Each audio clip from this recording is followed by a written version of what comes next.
Actually, just now, previous video we have seen some flowers are only for self-pollination. Maximum flowers are develop self-pollination. Okay, self-pollination. Suppose this I told, this is a pea flower. This opens, only thing is one. You open also, it will not look like completely open. Only one petal covers all the parts. So all will be closed. In this only self-pollination is possible. Maximum plants only self-pollination will take place, and because of that continuous self-pollination, its inbreeding depression will take place. So to avoid that, some of the flowers they adopt different conditions. In this only self, and other flowers, supposing other flowers they adopt some of the points what I told: self sterility, chasmogamous flowers and potriandry, and both will mature different times, anther and pistil, like that. That was condition. Okay. That was about the self and cross pollination. To promote cross pollination, how the plants and flowers will adapt themselves, that points I had explained, 5 points. Now for the fertilization to take place, pollen and pistil interaction should take place. Pollen and pistil interaction continuously has to take place. Means pollen has to come and fall, and it has to pistil has to recognize. Okay, all the this will be again pollen and pistil interaction 5 marks question, or sometimes 3 marks. All the events from pollen deposition on the stigma, means the time when the pollen falls on the stigma until the entry of the pollen tubes into the ovule, or together called the pollen pistil. So if the question comes from where you have to start writing, you have to start writing the pollen grain falling on the stigma, and the pollen tube enters inside the female pistil. Okay, till there you have to write. So what does it involves? Pollen recognition followed by the promotion or inhibition. Suppose if a pollen falls on the stigma will recognize and the pollen tube germinates or not. First point. And the pistil has the ability to recognize. All the pistil has the ability to recognize the pollen, whether it's the right type. Right type means compatible, or wrong type, incompatible. Okay, first of all, suppose mango's pollen grain falls on the lychee, then it will not germinate. That will recognize. The pistil will recognize whether the fallen pollen is of same, means compatible, or it is incompatible. These two words are very important. What is the meaning of compatible or incompatible? Pollen is falling on the right type. Recognizing right type is the compatible. If it is the wrong type, then incompatible. The pistil accepts then only right kind of, if mango pollen falls on the mango pistil, then only it will germinate. Okay, otherwise, so the pistil accepts the right pollen and promotes the fertilization. Then the pollen will release the pollen tube through male gametes. The male gametes will go inside the embryo sac. So if it is wrong, it will not allow the pollen to germinate. Compatible pollen are able to, okay, then the compatible pollen are able to absorb water and nutrients from the surface of the stigma. How they germinate? Chemicals are available, water is available. Then the pollen starts releasing the pollen tube and germinate to produce the pollen tubes. So from what they will get? From the stigma they take water and nutrients for food for the growth purpose. And the growth and the path through the style is also determined by specific chemicals. Every pistil releases chemicals. The chemicals identify or recognize the pollen. So the chemicals are able to recognize the pollen, then only the pollen can germinate. If the chemicals will not recognize, the pollen will not germinate. Pollen grains shed are two-celled. This already you have learned. Either the pollen grain is in the two-celled condition or three-celled condition. If it is two-celled condition, one is vegetative cell and another is generative cell. After the germination of the pollen tube, the generative cell mitotically divides and releases two male gametes. That is afterwards. Or sometimes already generative cell divided and form the pollen tube also, two male gametes also, then three cell stays. So two-celled means vegetative and generative. The generative cell divides and forms two male gametes. And pollen tube, after reaching the ovary, enters the ovule through the micropyle down, where the ovary contains down portion, micropylon, and then enters one of the synergids. Synergids means diagram, if you remember, pollen grains will be there, pollen tube is there. Okay, if you see this one, this is the micropylon, this is the micropylon, and towards the micropylon already we have studied this structure. There is synergids are there. This is center egg cells and these two are the side synergids. So now the pollen tube germinates and releases the male gametes here. Okay, so then what it will do, micropyle enters one of the synergids, and here filiform apparatus are there. They help the pollen to they lead the pollen to reach the male gamete to the female gamete, which guides the entry of the pollen tube. This is one mark question, which helps the pollen tube to enter into the female gamete, filiform cells with the help of synergids. All these events from the deposition on the stigma until the pollen tube enters ovule. This is as to the pollen pistil pollen interaction. Okay. So after the pollen pistil interaction, let us, another thing is there. This is totally topic is separate one.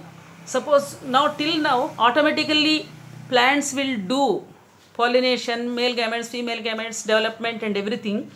Now that is a probability. What kind of seeds will come, what kind of characters will come, that is probability. But sometimes whatever characters we want between two plants, that wantedly we will do artificial hybridization, means pollination and everything artificially we do. Okay, so that is called artificial hybridization. Artificial hybridization, actually here artificial hybridization means, for why we will do artificial hybridization. In the artificial hybridization is done to get deserved characters from different plants.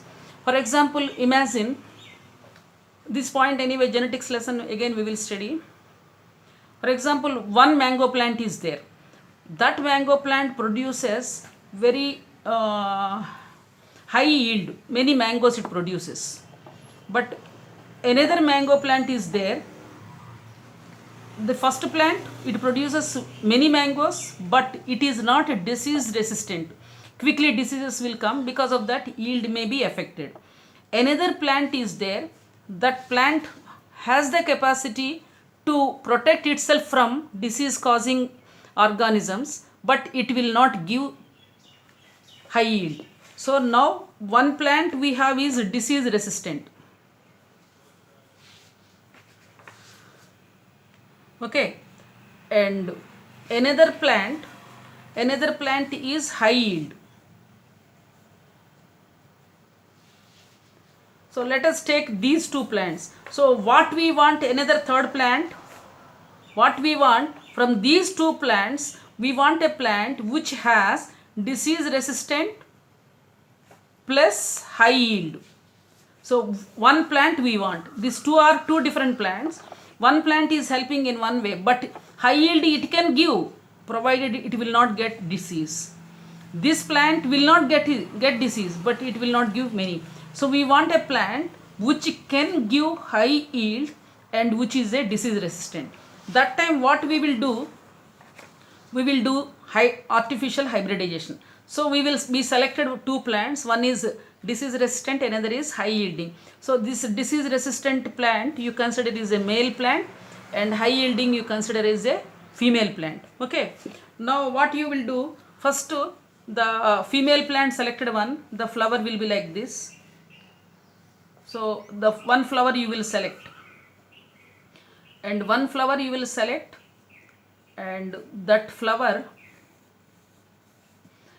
in the beginning only, first in this flower the stamens, suppose here stamen is there, the stamens will be removed first in the bud condition. Suppose this flower, this is the female flower, let us consider, because pistil I kept. When the flower is like in the bud condition, suppose like this in bud condition, slowly open the bud and remove the stamens. Then afterwards, immediately the bud only you cover with a polythene. The flower you cover with a polythene. Why we have to cover with a polythene? When the stigma is ready for pollination, on its own no pollen grain can fall on this flower. Okay. So another plant you have selected, that plant,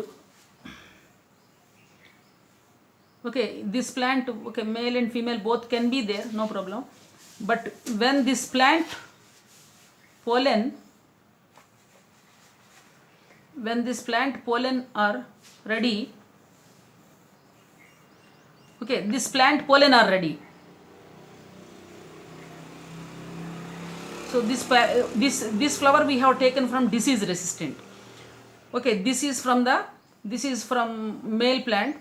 So we have taken this pollen, disease resistant pollen we have taken with the help of a brush, and slowly on the brush this pollen will be taken. Slowly this polythene you lift and keep the pollen of the disease resistant plant pollen on the high yielding plant flower. Slowly you put and cover again the flower with the polythene. Okay, so after you kept whatever pollen you want, you have kept. It is not that it has taken self pollination. Why self pollination? We have removed the stamens. Removal of the stamens from a flower is called the emasculation. Means the masculine character we have removed. That is called the emasculation. Okay, now you covered. So now this pollen, whatever pollen fallen inside, they will germinate and they will do the fertilization. So now result whatever we are getting, that plant, this is artificially done hybridization, artificially pollination we have done, and with our own chosen characters, and we got a plant, and that plant is having disease resistant plus high yielding characters. So this we got through artificial hybridization. Anyway, this detail we will do in the practical lab also. So artificial hybridization is one of the major approaches of crop improvement program. Suppose crop improvement, any yield, rice, wheat, fruits, any flowers or anything, whatever character we want, artificially we do. We join together artificially two different characters and we get both the characters wanted ones in one flower. A breeder is interested. Breeder means who is doing the artificial hybridization is called the breeder. Is interested in crossing different species of often genera to combine desirable characters. This is important. Why we are combining? We want certain characters together. To get that characters we are doing artificial hybridization to produce commercially superior varieties. Market you can see very big tomatoes, very big bottle gourd, or flowers, very big flowers. Our rice plant is very small and it gives so many rice seeds and all. So these are the things done by artificial hybridization. The seeds will be released after the fertilization. Seeds will be released in the, and emasculation I told you, removal of the stamens. Before that one, first in the artificial hybridization, first step is emasculation. One flower, female flower you have selected, that flower you will remove the stamens. Okay, why? Here the question comes, why we have to remove the stamens in the bud condition, especially in the bud condition, to prevent the cross pollination or to prevent the self pollination. So after that, bagging means, as I showed you, covering the polythene bag. Why? No other pollen will fall. That is one. Okay, this already I showed in the diagram place. Covering the flowers by butter paper or polythene before the flower opens. Okay, once the flower open means what? Pistil is ready. I showed you here. And the emasculation floral buds of the female parents and the floral buds of the male parents and bagged in order to protect them from contamination. Contamination means from coming any other plant pollen. If the female parent produces unisexual flowers, there is no need of emasculation. Suppose female flower is there and anther is not there, there is no worry that self-pollination takes place. Emasculation is done to prevent the self-pollination. The female flowers buds are bagged before the flowers opens. When the stigma becomes receptible, means wherever we have bagged, then the stigma is ready. When the stigma is ready, and pollination, it is carried out using by desired pollen, desired flower rebag, whatever pollen we will bring, and it is rebag. So this is called the artificial hybridization. Okay, next we will see fertilization after next video. Okay.